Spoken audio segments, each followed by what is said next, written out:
Welcome to Stoic and Steel. My name is Peyton Underwood, and our mission statement is to impact future generations by providing direction, facing the truth, creating community, fostering faith, family, physical, financial health.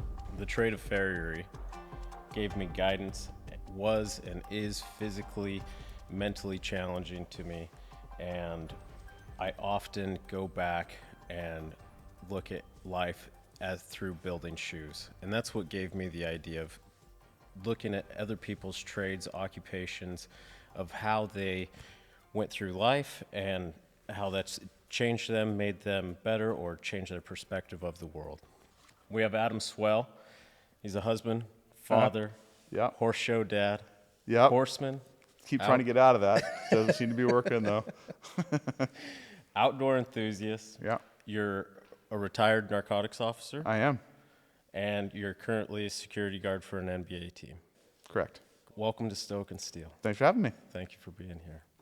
One thing is, I was practicing last night, and I've been thinking about how to give back to the people that come on, and so I figured, why not give my practice shoes, and I'm not glassing them up and making them perfect. This is just right off the hammer, nothing else, and so hopefully they get better with time. All right. But here you go. Thank you. You might want to give me a worse one, depending on how this goes today, right? You might be like, nah. No, I'll take that back. not at Thank you. all. That's cool. So, how did you get into becoming an officer to begin with, into law enforcement? What drew you to it? With me, there's no short answer to anything, right? I will. So how far back do you want me to go? Yeah, from the beginning. I mean, was it a youthful thing? Yeah, Seeing kinda. What's that? McGuire? Was that TV show? Yeah. Yeah. I never really saw myself wanting to do just a regular business job. Yeah. I always wanted to be, be active in doing stuff, and I was kind of drawn to things like the military or law enforcement and stuff like that. And initially, I thought I didn't think I knew I wanted to be in the Marines, Yeah. and I actually went into the Marines during college and ended up getting hurt during training and stuff. So that ended before it really ever got started. And when I graduated from college, I kind of had lost my way a little bit about what I wanted to do. It was always in the back of my mind that I thought I wanted to be a federal agent, like a Yeah. DEA guy or an FBI, because that's, it's all on TV and all that cool Absolutely. stuff, right? So I got out of college, wasn't going to be in the Marines. A couple job opportunities came up, just regular job kind of things. My first one, I worked for a company that ran ships when they came into Oregon to load and unload. You were here in Portland. Yeah. Okay. Yeah. So I was born and raised here. I've been Yeah. here my whole life. What'd you go to school for? Oregon State. What for? Statistics is what I ended up with. Yeah. Yeah. I kind of bounced around a little bit. Started out in geology, got weeded out of that, and Yeah. bounced around until I finally just had to get out of there. Yeah. And I had enough statistics credit with a few others, I could get it done. So I had a couple good, business jobs, but I didn't really love it. I was just making other people money, which was not that interesting. The grind and going like everybody does, going at first thing in the morning and living for the weekend and that sort of thing. And so then I got thinking, I got to get back on track. And how am I going to be? The FBI or the DA, they're not going to hire just some schmo, just some random guy who just happens to have a college degree, right? I mean, Yeah. I figured I got to have some kind of experience that make myself more attractive to that. So I started looking for a local police job. And at that time, Multnomah County Sheriff's Office, this is where I did my whole career, they only hired people with college degrees. And being the statistic nerd that I am, I'm like, my odds, the number of people who are competing against me are going to be much lower if the pool is just college degrees. Absolutely. Right? Versus Yeah. the city of Portland, it was Everyone high school diploma. And so I think for the sheriff's office test, you'd get 120 or so. and city of Portland, you get like 3,000. Yeah. I'm like, my odds are going to be way better with the sheriff's office. Yeah. And so I applied, and it's a mystery of the world how the actual hiring process of police officers goes, because you don't hear anything for like a year. You can't, nobody you can call. It's just it goes into this black hole of bureaucracy. And then one day they call you and go, hey, you want a job? So you waited a long time? Yeah, to hear it was back, over yeah. a year. Wow. For sure. And so you kind of like, I looked at some other departments and Yeah, you could have got multiple offers at the same time. And you then certainly could have, yeah. for sure. But not everybody is doing testing and hiring at the same time. And so it's not like you can go, oh, I'm going to go to the sheriff's office, and I'm going to go to the city, and I'm going to go to Yeah. Gresham, because they may not be doing hiring at the moment, or their next recruiting might not be for 6 months or Right. whatever it was. And then, life picks up and you keep doing what you're doing. And I was also super into like the outdoor sports then. I was like whitewater kayaking and climbing and stuff all the time. So I was like, Fill your time with that. yeah. I'd get done with work and I'd drive to Idaho, Yeah. for the weekend. There's a distinction between a sheriff, a police officer, Yeah. deputy. So in Oregon, and it's a little bit different in the East Coast, but generally in Oregon and the West of the United States, you have a police officer, which is going to be hired by the city, municipality. You're going to have a sheriff's deputy who's hired by the county, right? So it's city, county. And then you have a state trooper who's, so city, county, state, right? And so the state can overrule the sheriff. Nope. Okay. So the way it works is it's Yeah. really just a jurisdictional thing. As a police officer in Oregon, you're certified in the entire state. So I could make an arrest anywhere in the state, right? It's just I don't have the easy access to their jail system or their court system or their prosecutors. Gotcha. Right. But as Multnomah County, I can go into the city of Portland and arrest people all day long. And the city of Portland can go into Multnomah County. Yeah. So it's just really who you work for. The biggest difference is the sheriff's office is run by an elected official, right? So The elected sheriff. elected sheriff, right? And Yeah. the city, so like most of us are familiar with the city of Portland, is a chief is hired by the mayor. So the mayor can fire the chief Okay. at any point. Yeah. The sheriff's office, he'll say, unelect me in 4 years. So it gives you a level of cushion and comfort because he's not beholden to the political whims of the minute. And you would see that a lot with the city of Portland, like whatever the political wind goes is how the police bureau would go. And the sheriff's office is much more rock steady Yeah. because we're not driven that way. Yeah. So I think it's better working for a sheriff's office. Long term. Absolutely. I mean, And you know what you're signing up for, right? no question. And the sheriff's office in Multnomah County, for sure, they had your back. If Yeah. they're going to back you. We need to get into that. And How not that not looks every jurisdiction is like Yeah. that, but the sheriff's office was like that. Yeah. So you go through, you get hired. Get hired. What do they give you a badge right away? I mean, what does that process between that going through an academy, I imagine? Yeah. So the sheriff's office, Multnomah County is a little bit different than at that time anyway. This is 93, right? So this is a long time ago. And it's different now in some respects. But you have to wait for an academy spot.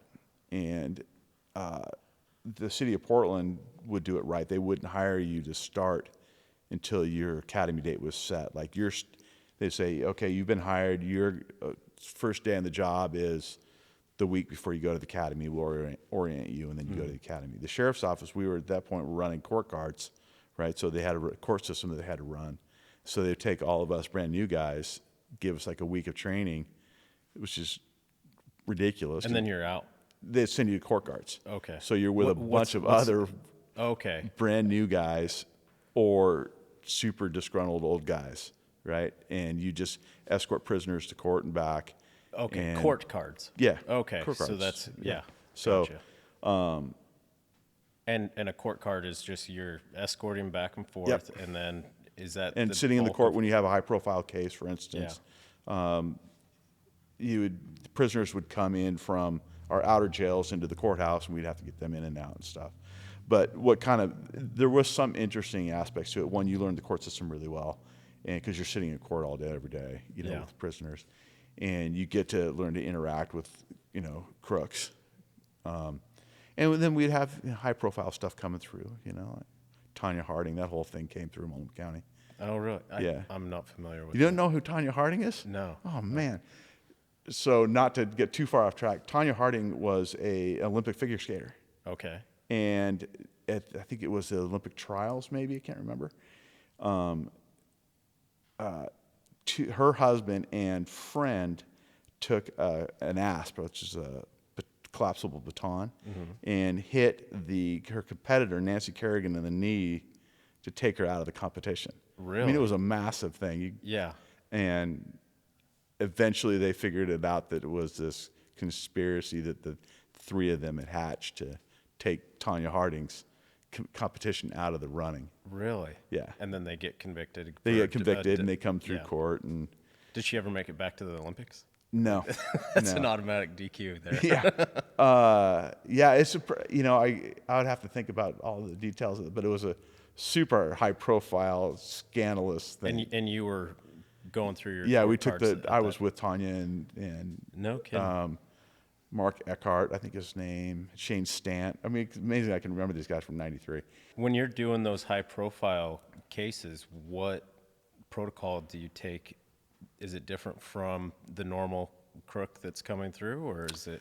Those guys, those in a lot of respects aren't as hard because they're not going to make a runner, right? Yeah. Especially one of the guys was like 350 pounds. He's not running anywhere.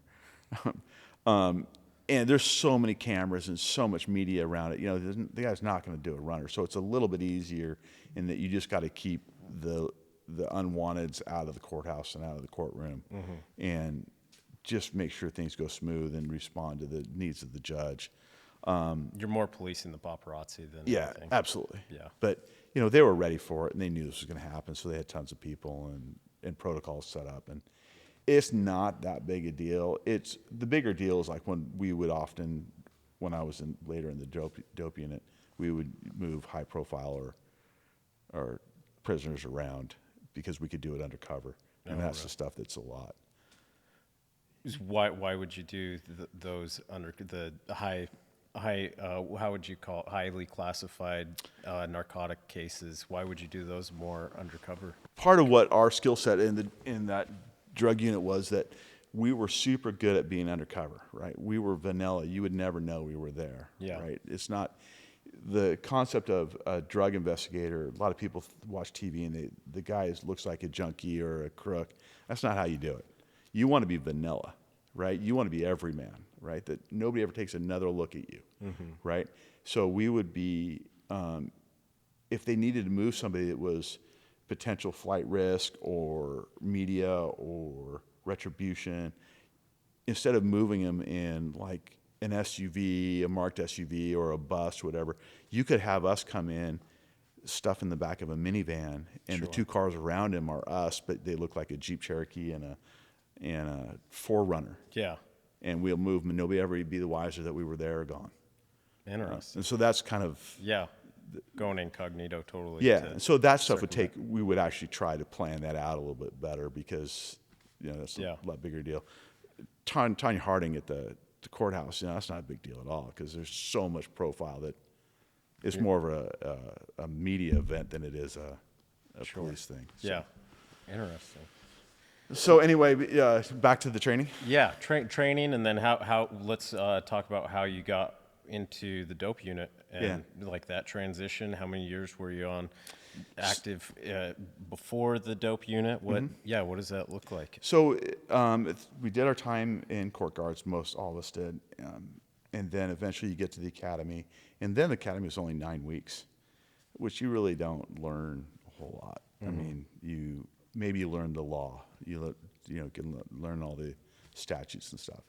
And then they kick you out. And the sheriff's office then was, probation was 18 months, which is a long time. Do you have to pass a test on the law and things of that nature? Yep, there's tests all the way along. And you have to hit a certain percentage to get there. Yep. Studying hard throughout that time. Yeah,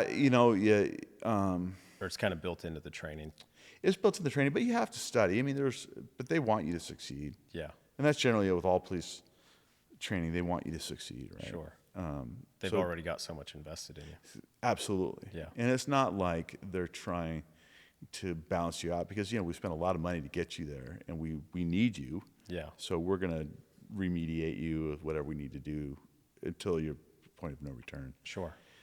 So you do your probation period, and as soon as you come out of the academy, you go on the road with a coach.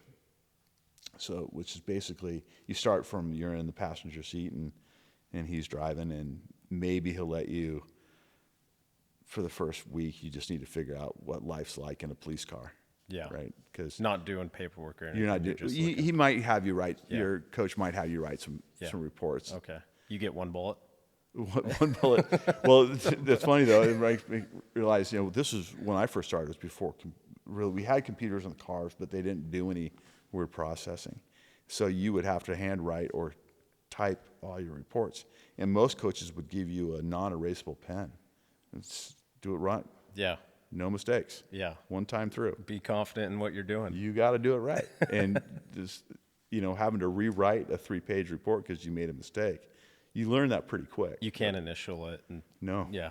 Okay. Absolutely Yeah. not. You're not sending a mistake and something to crossed the out court. Yeah. to court, to the DA's Yeah. office. And it's horrible being a recruit because you're on the passenger seat, or when you graduate to the driver's seat, and your coach is 3 feet away from you. You're screwing up, man. On your all night long, 10 hours a night. Yeah. And you're just like, Ready for a coffee break. Yeah, and your night's not your own. You go where he tells you to go, and he's like, stop 5 cars. And you're like, and so a lot of people can't deal with that, and so they try to become an avoidant. They're like, I'm not gonna. If I don't stop a car, I can't get yelled at, or if I don't do anything, I can't get in trouble. Yeah. And you're sunk at that point. There's always the old adage that cops or officers have a quota to meet. Is there Completely any not true. truth in there? No, not at all. Okay. It's illegal, in fact. Okay. Yeah. Good. Yeah. Well, good to get that. Yeah, sorted yeah. out. No, that's not true, and it's not the end of the month. They got to get their quota in. Yeah. Nothing. You just were speeding. You were speeding. And, there are some times when they're going to do like a mission, like we have a school zone. Everybody's ripping through the school zone, so we're going to stop and write everybody who goes to that school zone to try and get the word out, hey, don't speed through the school zone. Yeah. But there's no quotas. The officer doesn't get anything from. Your number one mission is public safety, would you say? Yeah. Yeah, gain compliance. Yeah. Right? If traffic law is the goal, the reason you do traffic is to gain compliance. Mm-hmm. When I first started, though, that you could turn a traffic stop, like a routine headlight out, into an arrest by, getting consent to search the car, finding out who the crooks are in there, and building it into an investigation. You can't do that anymore. The law doesn't allow that anymore. Just why do you think that is? Well, the courts came out with a ruling which I think is ridiculous, but an officer now is not allowed to talk to you about anything other than the reason for the traffic stop. And that's only in the state of Oregon. No, that's nationwide. Nationwide. Okay. Yeah. Because they felt like it was the rationale is hard to fathom, but that by me talking to you, other than the scope of the stop, I'm unreasonably detaining you, even though if it's just say, how's your day going? Sure. Right? The courts have found that anything outside the scope of the stop is an unreasonable detention. So if you smell an odor.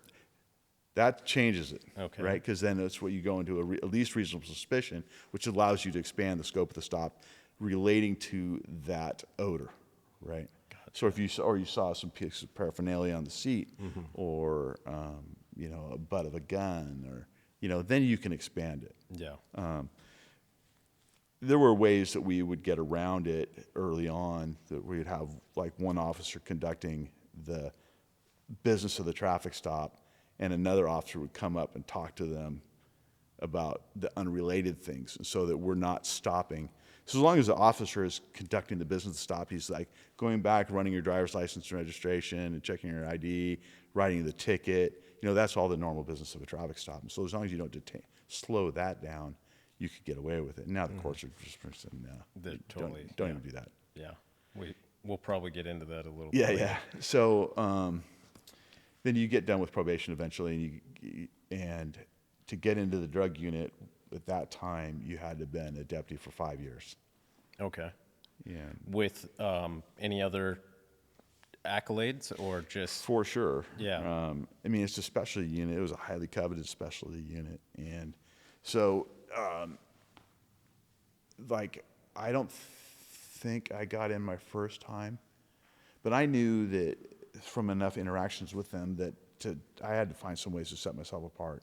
So one of them was tactically, how you, you do a raid on a house and how you handle how you move with guns and how you handle prisoners and hand to hand if you had to.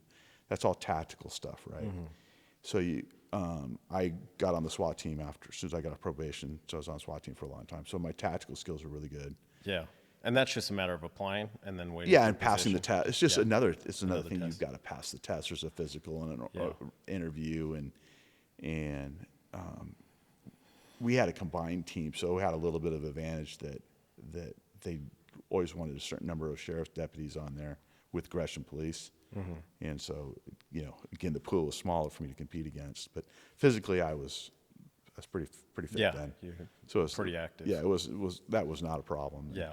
And tactically I was sound, so that was good, and I moved my way up through that. And then I also found out that you really speaking Spanish would be really helpful, and I didn't speak Spanish. Yeah. So did you get? I learned Spanish. How'd you go through that? Just flashcards, or was there a system at the time? Started with flashcards. Yeah. Then ODOT had a grant to send me to Costa Rica for 6 weeks. No kidding. Yeah, for total immersion. Yeah. So I went to Costa Rica and did immersion for 6 weeks. Were you able to bring family, or No? Okay. No. Yeah. Just gone. But it was just my wife and I then. We didn't have Charlotte. Yeah. Shortly after I got back, I got into the drug unit. Got applied. There was an opening, and you apply, and there's an interview process and stuff. And then they paid for a tutor for me for like a year. Nice. Yeah. So you're totally fluent now? Absolutely not. Okay.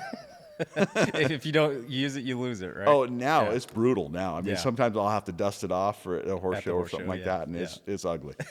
And over the years, my Spanish became narrower and narrower, right, till I was really only talking about drug crimes. Yeah. Right.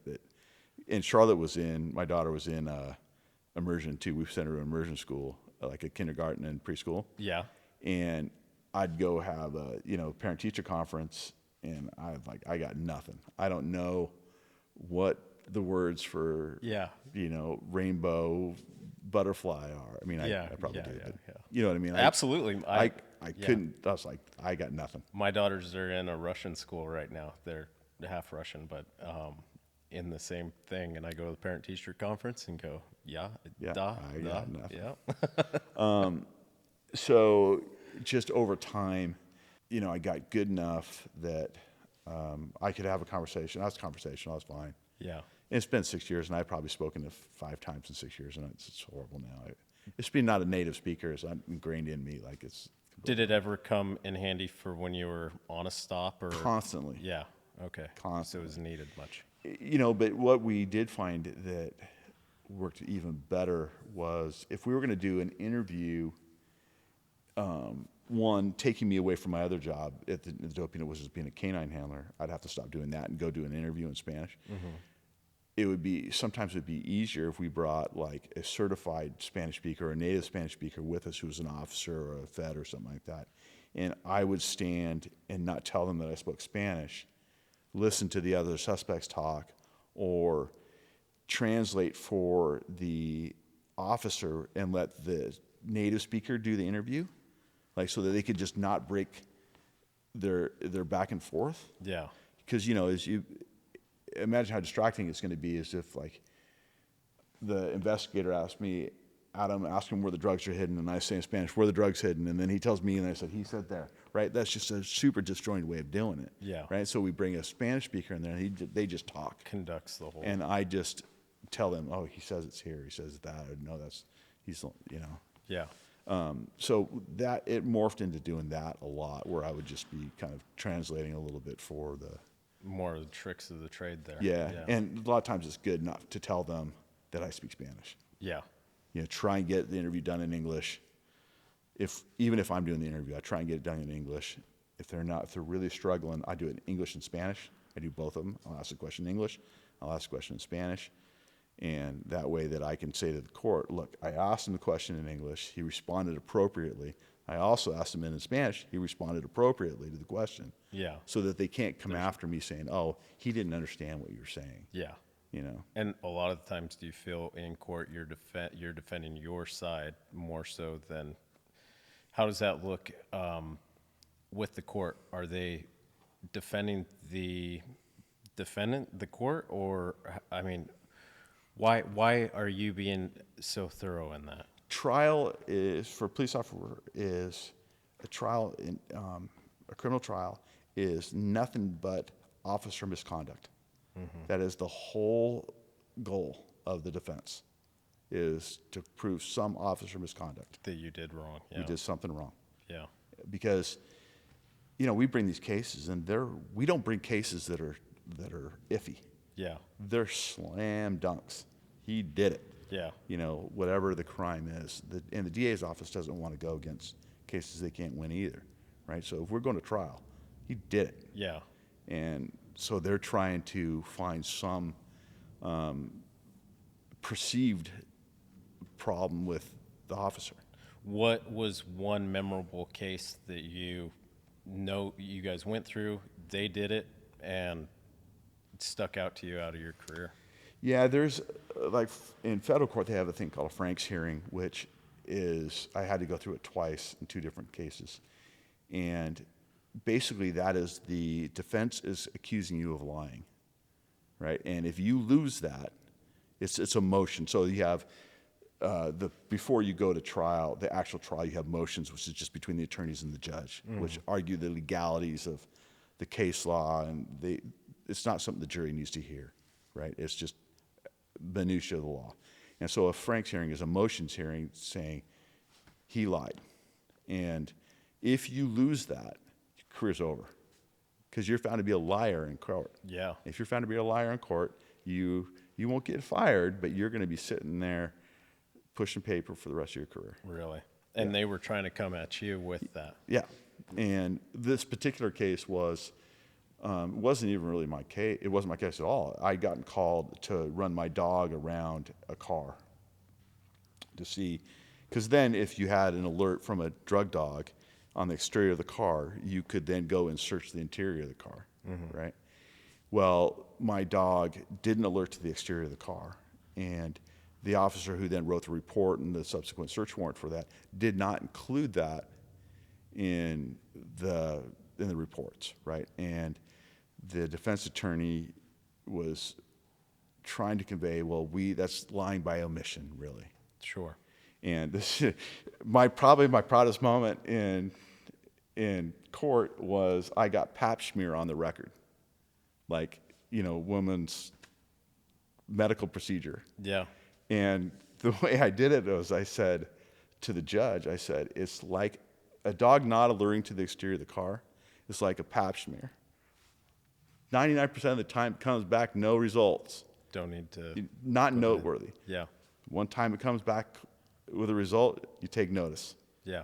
And that's exactly what this was, right? Yeah. We run exterior to cars all the time. If we don't get an alert, it's nothing. Happens all the time. Yeah. And the judge loved it. And that was your defense, or are you represented by an attorney in that case that Nope. you're just... Nobody represents you. Theoretically, that was a U.S. attorney, assistant U.S. in a USA. And I know her really well, so she was just shaking her head at me the entire time, like, what are you doing? So that was your theory, that was your defense, was the pap smear defense. Yep. Okay, I this got is the you analogy that I was going to use, or like a prostate exam or whatever, you know, and I'm like, we would sometimes, as members of the drug units, like, challenge each other to these ridiculous things that you can say in court Yeah. and get away with it, right? Yeah. Because it's funny to us. Absolutely. Well, and you want to prove a point that you're doing everything that you're doing rightly and justly. Yeah, and that particular judge was a very old school judge, and we were talking, and I'm giving my spiel, and the defense attorney keeps interrupting, trying to object, and the judge is like, "Just be quiet. I'll tell you when you can object." And I'm like, "Really, you can do that? I mean, that's okay."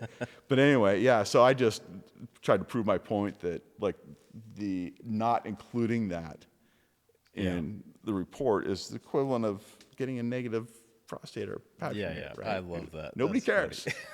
It's only when you get a positive that you care. that you really care. Yeah. Yeah. So and the U.S. attorney is on your side, but they're not representing you. Mm-hmm. I mean, if you get a negative, if they rule against you in that hearing, the U.S. attorney is not going to come in and try and support you or try and bail you out. Yeah. You're dead to them. Yeah. So it's just another thing that makes the job really hard is that you can do everything right, but the hindsight is 20/20, and they'll come after you in court and make it your fault. Is there anything that you feel cops won't admit publicly, but needs to be said publicly now that you're relating to that particular thing, or just in general? Just in general?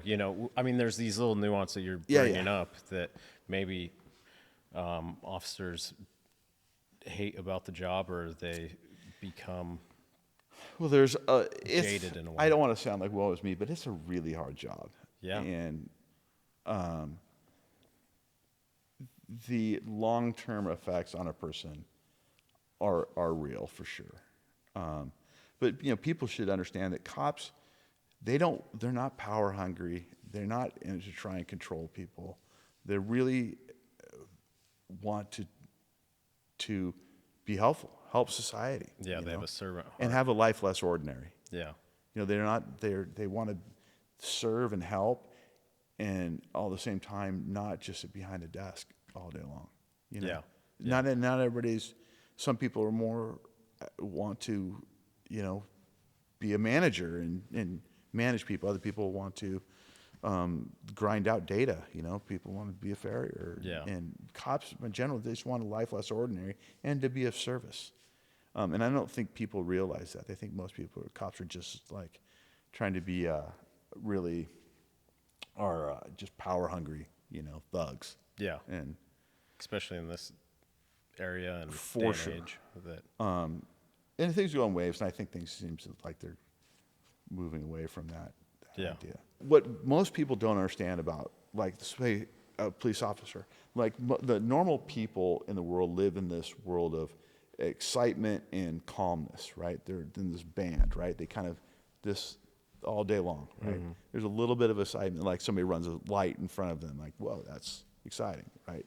And then, or they sit down at the end of the night to have, a beer or whatever. And cops live up here and down here. They never live in here. Yeah. Right? Because you go to work and you're up here the whole time, hypervigilant, You're on guard. You're on guard, waiting. right? Yeah. Just the fact that you put your gun on every day to go to work just is like, takes you out of that comfort zone. And then you're so done at the end of the night that you just pass through this zone and go right to, I'm crashed. Yeah. Like, your wife will ask you, like, what do you want to do for dinner? And you're just like, I can't make another decision. I'm done. I've had to do all this stuff all day long. I can't make another decision.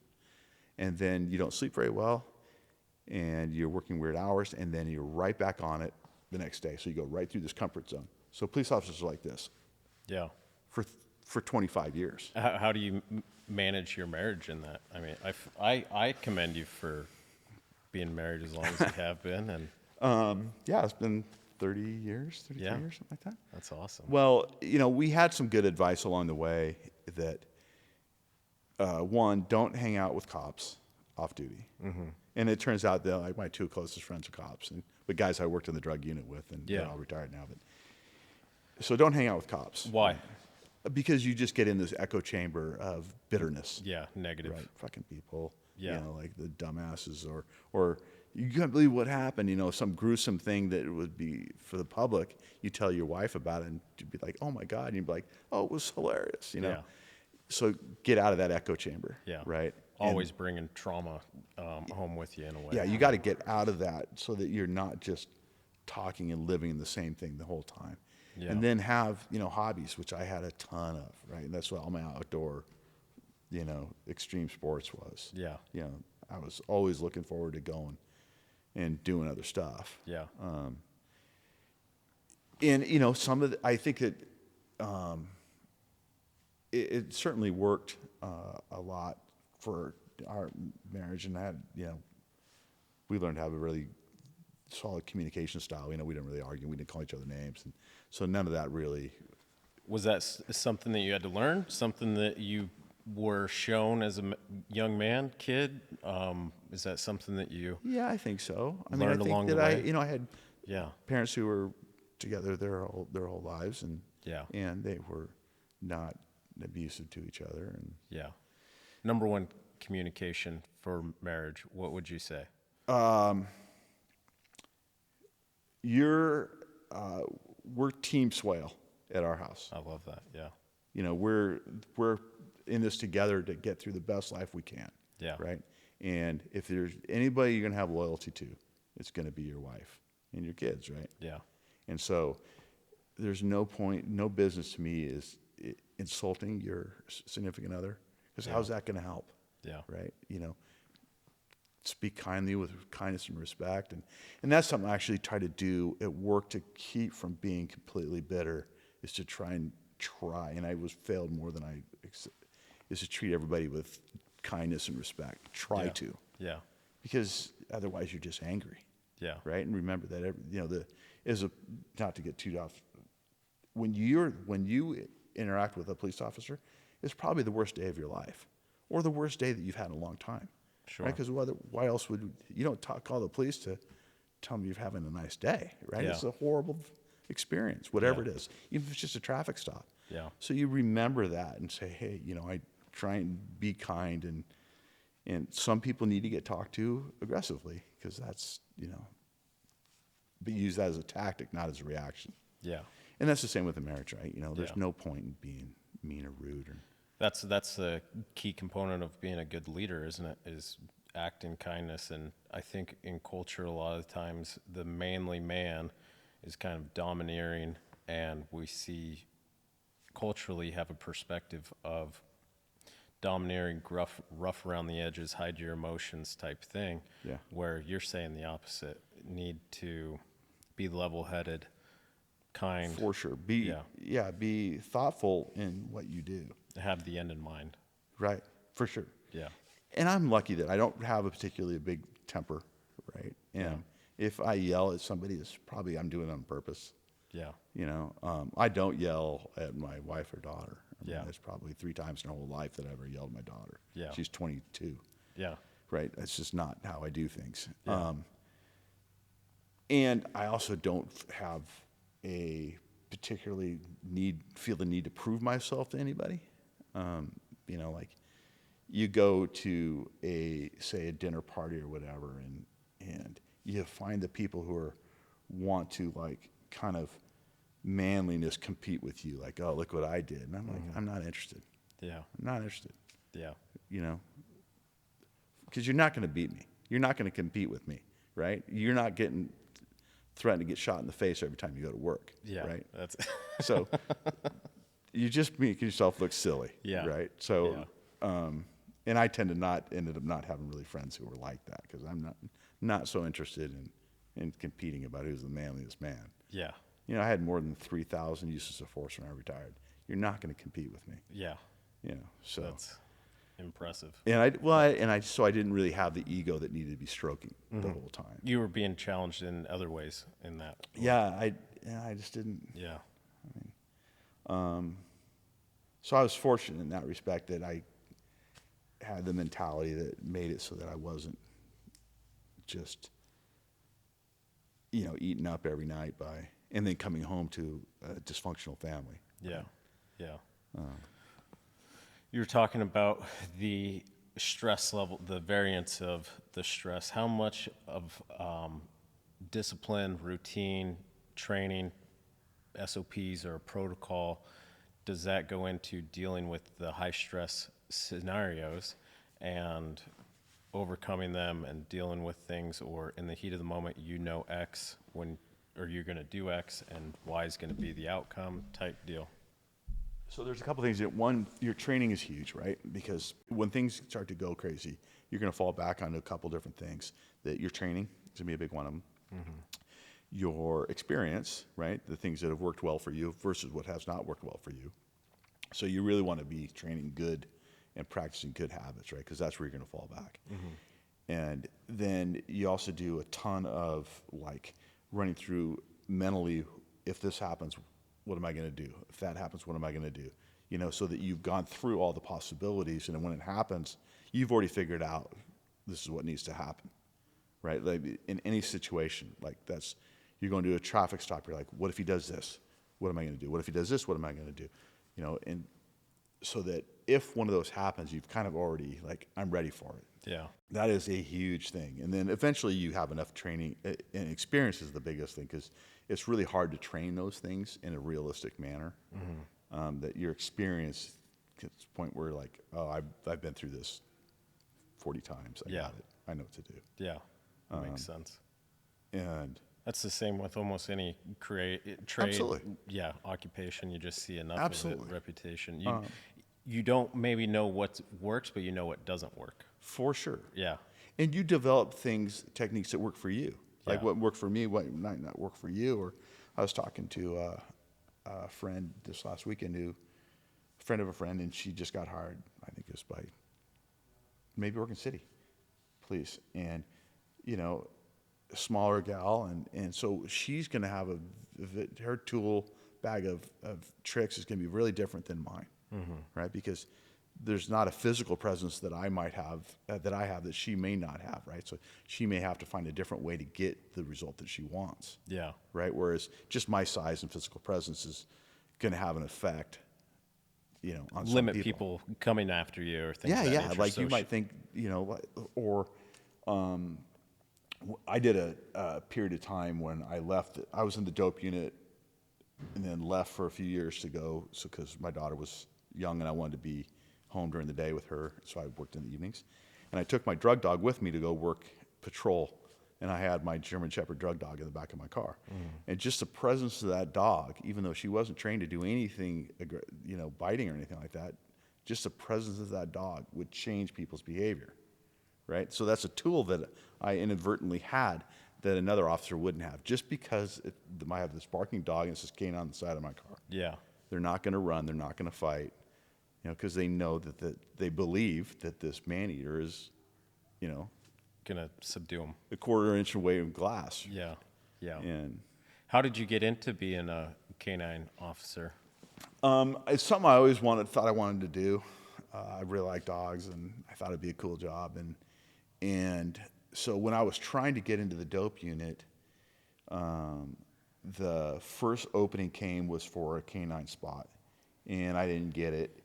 And so I then went to the guy who was one of the canine guys there and said, "Hey, I want to play around with training my Australian cattle dog how to find dope. Mm-hmm. You know, just to kind of figure it out how to do this." Yeah. And so he gave me some scented up. You can store like a towel or a washcloth with real drugs, and it'll take on the odor of that drug. Mm-hmm. So you know, you're not possessing the drug. So he would give me these, you know, these pieces of towel or washcloth or whatever. Yeah. And I learned I saw a bunch of mistakes that I had made, and why the dog would throw me different weird things that I never figured out was going to happen. Yeah. And then I figured out another way. I finally got into the dope unit, and I wrote a proposal about how I would get another dog in the drug unit, so we'd have two of them. And so I wrote a proposal where this dog would come from, and they said, "Okay, yeah, great, go do it." Nice. So we went and found a dog and went to training. And the best thing that you shared with me was having your dog potty on command. yeah, absolutely. I've worked with our pup. She's a year old now, and I say potty, she goes right away. Yep. It's the best thing. I think you can do it with horses too. Really? Yeah, absolutely. Have you got Johnny on it? Well, they do it. It's like the minute he comes in, he'll go to the bathroom. No kidding. And both the boys will. The Yeah. second they come in to the stalls, and exactly in the same spot every time. Is that? So it's just a matter of chaining, Yeah. making command for that. Yeah. And is it a verbal command? Yeah, Yeah. for sure. Yeah. That's Yeah, awesome. I mean, the horses you do verbally. Just I call them to come in, Yeah. and when I'm going, say, I'm riding, I'm going to pick up the trot or whatever. I don't really squeeze. I just Yeah. that's all I do, Yeah. and he picks it absolutely. up. Yeah. Just that little, just one click, and he picks it up. That's handy so for the horse shows, I bet. What's that? That's handy for the horse shows. Yeah, and my timing is a lot better when I'm just doing it verbally and it's clear, Yeah. right? Because I'm a horrible writer, right? But I can deliver the command when I want it perfectly, Yeah. right? It's just that my legs probably aren't going to be very good, but Sure. if I just Right there and then. picks it up. Yeah. So yeah, I mean, you can train them to almost do anything on command. That's cool. right? Yeah. So I ended up with 3 dogs in 21 years with a dog. And you have seen all 3 of those retire. Yep. And what's that process look like? I mean, do they go retire with you, or do you find a family? How does that? The first one, I knew after the first one, when she was getting ready to retire, she was a German Shepherd, and I knew I wanted to keep handling dogs. Mm-hmm. And that particular shepherd and my cattle dog didn't really get along, so it was a fight waiting to happen at any given moment. Yeah. And so getting a third dog in that environment, my wife was like, no, we're not doing that. It'd be chaos. Yeah. So I had to find a home for her. Mm-hmm. And it's actually one of my favorite stories that we adopted her out to a detective friend from another department who was in the drug unit with us. And he had a huge tragedy in that his son committed suicide with his gun. Yeah. And after that, his 2 daughters were really feeling a lack of security, as one would, like wouldn't open the windows, slept with the lights on. And so he adopted my German Shepherd, and within a couple of days, that Shepherd being there and sleeping on the bed with them, and the lights were out, the windows were open. Wow. So it really made me happy yeah. that she did so much for me and society for so long that she could go give something to somebody else, in her retirement. Really served it was great. The family. And then my second dog was a lab that was, we bought her from a vendor up in Custer, Washington, which is right on the Canadian border. Mm-hmm. And he had gotten her from animal control in Multnomah County and taken her up to Custer, Washington. He sells dogs all over the world. And I ended up getting her and bringing her right back to Multnomah County. So that was kind of fun. Yeah. She could have ended up in Israel or No kidding. wherever. Yeah, all over the world. She goes up to Canada and comes right back to Multnomah County. And she was fantastic. She worked for 9 years, and we kept her. So when she retired, we kept her, and I got my last dog, he retired with me when I retired. And you still have He's still him. at home, yeah. Yeah, that's Yeah. He's a Irish Springer. Springer, yeah. That's right. And that lab she was so good, and when she was ready to retire, you can kind of tell because, normally they're like waiting to go. Let's go, Dad. Let's get in the car. Let's go to work. They want to go with you all the time, right? And Ellie, when she's going to retire, she's like, nah, it's pretty good in here. Yeah. That couch is looking really good right about now. And was like just as happy. She would have come if I called her to go. Yeah. But she's like, nah, I'm good. Yeah, and then We know it's time. Yeah. So you've had 3 different types of dogs. Yep. Is there any one breed that's better than the other? I mean, the German Shepherd's kind of the iconic police dog. It is. Or the Malinois. Malinois. But why a lab and a setter? Springer. Springer. So they're all different in how, as everybody knows, those are 3 very different dogs. Yeah. And the Shepherd was fantastic in that she, one, really worked for you, that which is nice and stuff. And they're very methodical. Shepherds are very methodical dogs. So you go to search a room, and they're going to search the way you taught them to do it. Right? And then you get to the lab, and they're much more play-oriented, right? This is a fun time, right? Because everybody's been around a lab. Like, this is awesome. Yeah. And so they will hunt because that's what they do, right? It's a hunting dog. Yeah. And then, but they'll ping pong around a room. Like, they'll go a mile to go 100 yards, right? They're ding, ding, ding, ding all over. But they'll still get it done. And then the Springer is even more of that. And so the goal was to remove my involvement from the dogs working as much as possible, right? So a shepherd, you have to be involved because it's working for you. The lab is working for you and for itself, and the Springer, it just wants to work. Yeah. So the more you can take yourself out of the equation, the less influence you have, potentially negative, on the dog's working, right? Because the kiss of death is when you inadvertently cue the dog, right? Something you did causes the dog to respond in a way that makes you think that it's found drugs. Yeah. Right, and that's a huge thing. I mean, that's the whole thing around drug dog training is not cueing the dog, that it does it on its own. And so you have a dog like a Springer that it just wants to work. So stay out of its way. Yeah. Teach it the basic of what to do, and then stay out of its way and just observe it so that you can watch what it's doing, and then you can pick up on the cues that you need. But you got to be super careful because your behavior will cue the dog, and you got to be super careful about how you do things. Really? Yeah, because Yeah. What? Because they're picking up off of you. Is there ever a time where you're gonna foul the case because of what you Absolutely. did? I mean, yeah. So- how does that hold up in court if? they will bring in an expert Yeah. who will, especially if you get it on film. So we very rarely let ourselves be filmed whilst working, right? Because you don't want an expert coming in and misdiagnosing what happened just because he's an expert.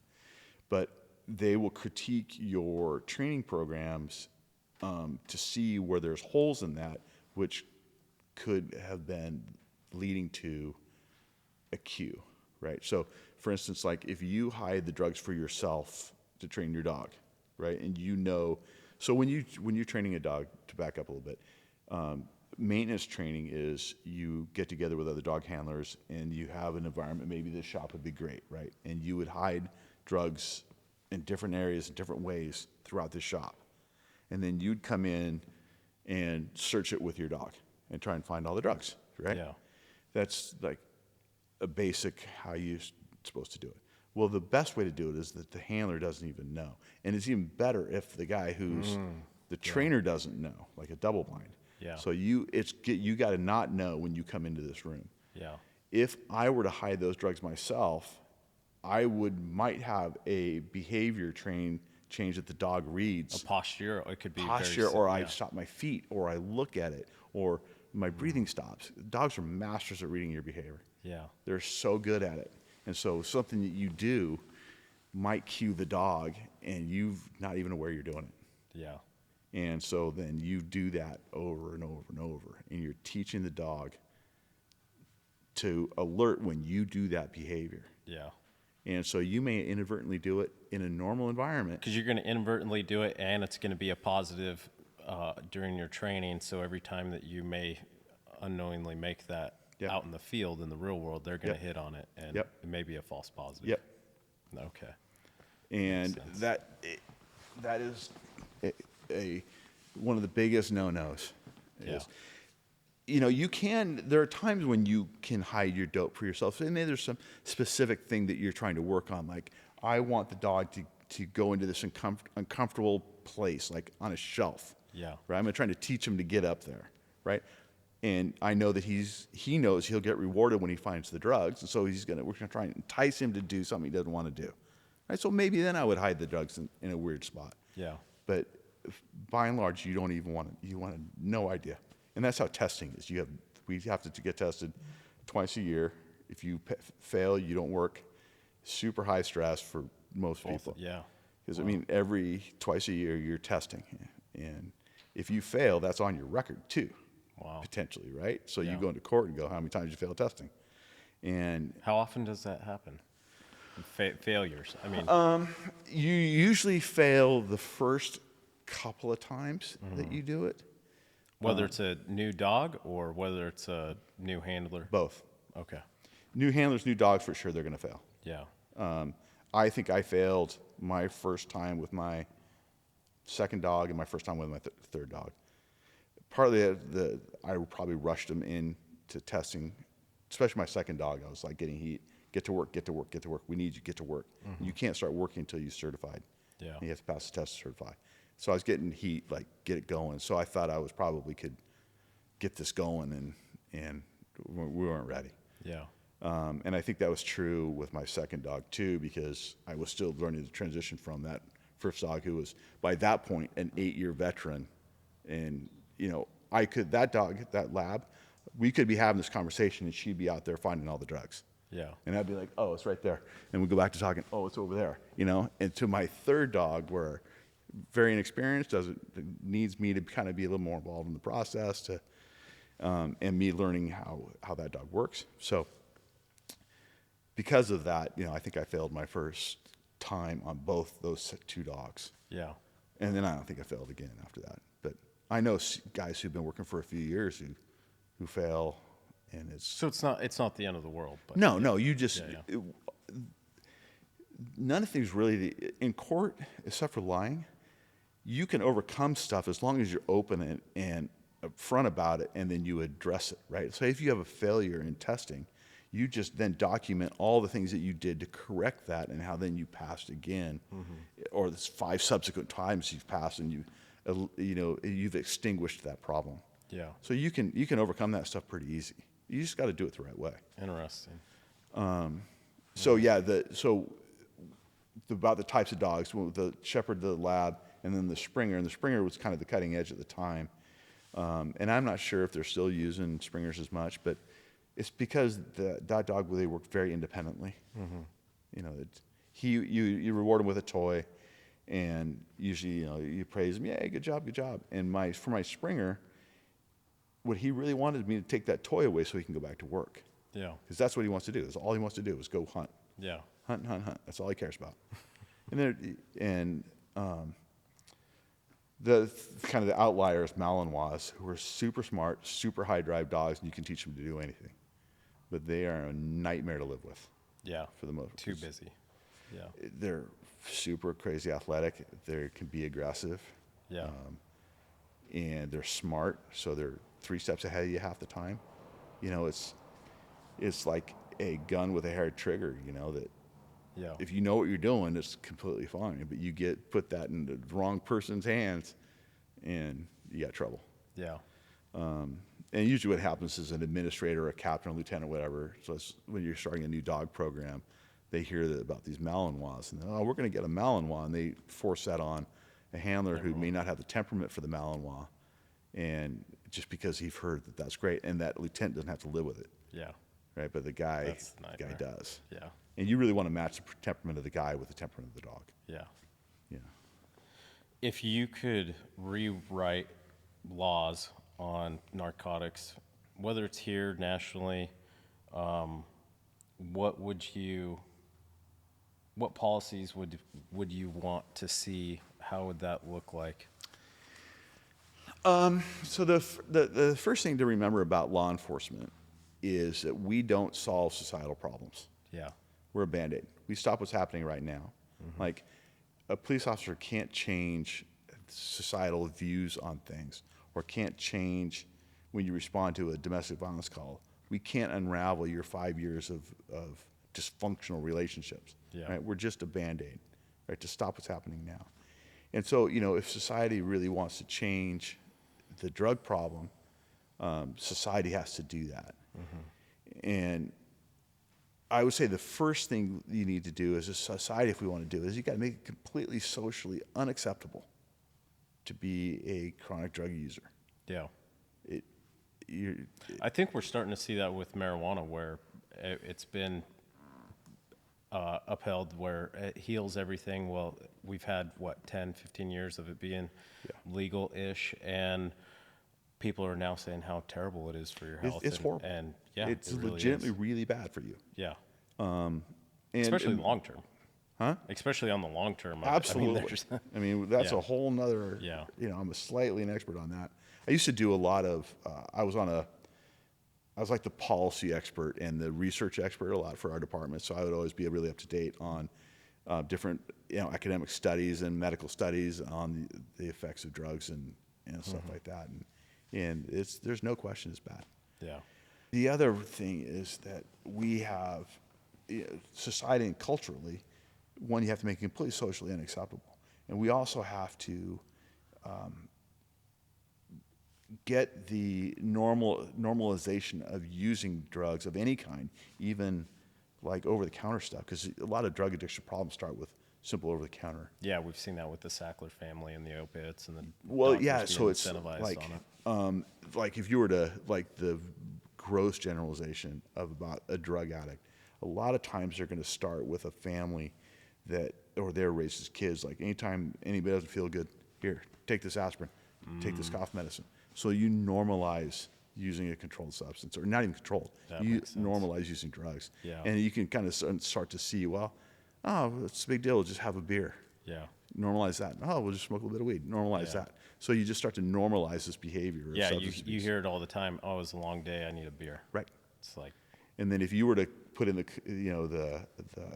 concoction, the perfect concoction, maybe you have some genetic predisposition to addiction, and some family, has some disposition to that. You have a father who drinks or is alcoholic, or yeah, the generational curses in a way that, or it follows a lineage. absolutely. And now it's marijuana, right? Yeah. And edibles, Yeah.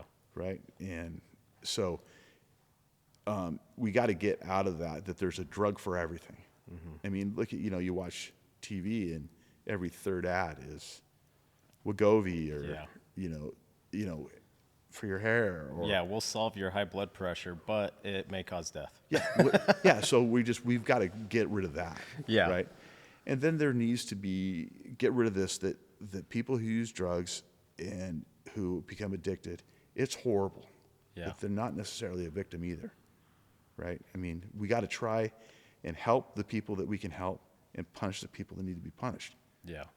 And how do you make that line? I mean, you have your users, but then the dealers. But a lot of times the dealers come through being users, and it's a means to an end. And so one hand washes the other in that world, in a way. back in the first part of my career, that the dealers really were professionals for the most part. Really low-level, street-level guys would be users who were just trying to get dope for their next fix. But the larger amount were professionals. And especially towards the end of my career, that there was so much dope available that anybody was selling, kilos, Yeah. which is it's a huge amount of dope. Yeah. We'd catch homeless peoples with a kilo. Wow. Like, unheard of. Yeah. Because the old model was that you would pay the money to buy the dope and then you go sell it. And then later on, when the cartels and the people who are producing the dope would just give it to you and say, when you sell it, you pay me back. Right? Because they had so much of it. Yeah, because they had so much of it. Fronted is what Yeah. it's called, that. You're Yeah. in front of the dope. Solving the issue, solving the behavior of addicts, and then delineating between the dealers and the addicts, how to solve So that behavior. one of the things, the most detrimental things that we have done is the whole term of nonviolent crime or nonviolent drug offender, right? That the person who sells dope is going to get a low sentence because it's nonviolent.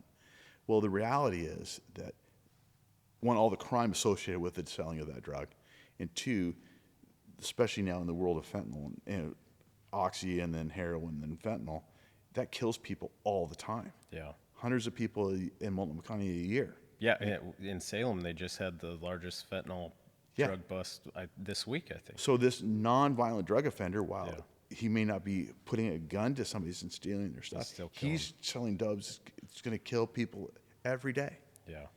And so we've got to stop with that whole notion that this is just not that big a deal. It's just drugs. Yeah. Well, it's not. I mean, it's just it kills people every day. Yeah. And, you know, that's, people would, when I first started in the dope unit, we were kind of a street level team. We would go out and just arrest guys who were just the hand-to-hand dealers. And people would be like, well, shouldn't you be going for the higher level ones? Yeah, but it's like if you went into a McDonald's and arrested everybody but the manager, right? They're not selling any burgers that day, Yeah. right? So we would look at it as we'd go and arrest all this crew that was dealing dope every day. Those are that day, nobody's going to die from those guys' drugs, right? So it was, you know, there was a direct benefit to the society about it. And then the long game is you're going to get the manager. Right. And And, the and we CEO transitioned eventually. to the end. We were a high level team that we really only were interested in high level amounts of dope. Where you're going to the federal court. Yeah, we would usually send them to the feds. Yeah. And we had a great relationship. We could just call the feds up Yeah. and go, hey, we want this. And they're like, yeah. Do you think we're on that precipice of culturally changing narcotics use, being that it's okay? I mean, we went from here in Oregon, everything being legal, essentially, to now we're going back to, no, there's illegal substances and things of that nature. I mean, I definitely think that we have, in Oregon, that was a positive step. I think a little bit of lessons learned. They haven't gone the whole way yet. There's still some of that underlying, you know, let's treat these, you know, the people as victims. There's still some of that, even though it's not baked into the law like it was. But I think you're right that I think things have changed, and the whole attitude towards law enforcement has really changed. it's night and day. It's night and day, right? And I Yeah. think a bunch of people woke up and go, We need yeah, the that whole police. thing was a bad idea. Yeah. That approach to the police was not good. Yeah. Turns out we need these people. Portland's a lot more clean these days. A lot better, Yeah. right? And that was, you know, I retired kind of at the big, really, before that really kicked off. Yeah. And I, you know, a good friend of mine retired a couple years later, and it was unbelievable, the working environment for police then. Yeah. And, you know, I, not to get too off subject, but I had family members who had called me for help in the past as a police officer, then criticizing me for being a police officer. Really? Yeah, you're like, didn't I just bail you out of trouble with your ex? You know? You're like, thank you. And now you're saying that, you Yeah. know, whatever they were saying. Yeah. But anyway, I think that society has changed, has maybe learned a little bit from that. Hopefully that we're going to keep going that in a positive way Yeah. and not circle back down. Yeah. You know, that's how society rolls, right? That they just kind of cycle. We kind of from one forget time to how the other. bad it was. and then- Absolutely. yeah. It's like anything, right? You know, you go That's run why a you have multiple marathon, and when children. you're doing it, it's the worst thing ever. That too, And then yeah. you're a week later, like, yeah, it wasn't so bad. I'll do it again next I'll do it month. again next year. Or you drink and you get super, you know, Yeah. you're super hung, and that was Yeah. never drink it again. Right. And you know, a month later, you're like, it wasn't so bad. That's funny. So, hopefully that we've learned. How would you guide someone who's thinking about going into law enforcement to taking the first steps to get ready to apply, to go into that career? What would you suggest for them to be successful, to have a long career, to make the best out of their decision? You got to really want it. It's not really the kind of job that I'll just give it a try. Yeah. Although, you know, like one of my good friends he was that. He's just gonna give it a try. But for the most part, the training in the first, 5 or 7 years are so horrible. You know, it's really fun if you want to be doing it. Yeah. But the training is horrible. I mean, it's horrible. Be prepared mentally. You've got to want it. It's got Yeah. something you want to do. So you're okay with that. This is going to suck. I know this is going to suck. It's like, anything. This is going to suck. Yeah. But it's something I really want to do. And so I'm willing to put up with that suckage to get to where I want to be. Yeah. Look at the long term, the end in Absolutely. mind. I mean, I think that's true with every profession. I think so. In shoeing horses, there's a good 5 to 7 year bandwidth where if you don't just suck it up and look at the end, that you're not going to make it. I think the attrition rate out of horseshoeing schools is close to 95% within the first 5 years. Yeah. And it's because it is difficult. It's not the glorious show up and show a horse and get paid lots of money. There's a lot of pain and suffering and education and things you that really, nature I mean, that you like have to with the take police serious. officer, I'm sure it was true with the farriers, is that you really don't know what you're doing. You know, certainly with a police officer, you've been 3 years, maybe even 5 years. Yeah. You don't really know what you're doing. And, you know, you haven't, and especially in a small rural department, like you really don't have the number of reps that you need to get really good at being a professional police officer. Yeah. So you got to be ready for it. And, Be you know, committed. you're going to be working graveyard. Yeah. You're going to have Tuesday, Wednesday, Thursday off. You're never getting a holiday off again. The vacation day is going to be, you know, December 7th through December 9th. You know, it's not going to be during Christmas. Yeah. It's not going to be during 4th of July. Yeah. So it's going to be awful, and you're going to be exhausted because you don't sleep. And so be ready for it and really want to do it. And then, you know, be thoughtful in how you approach things, and don't be reactive. Yeah.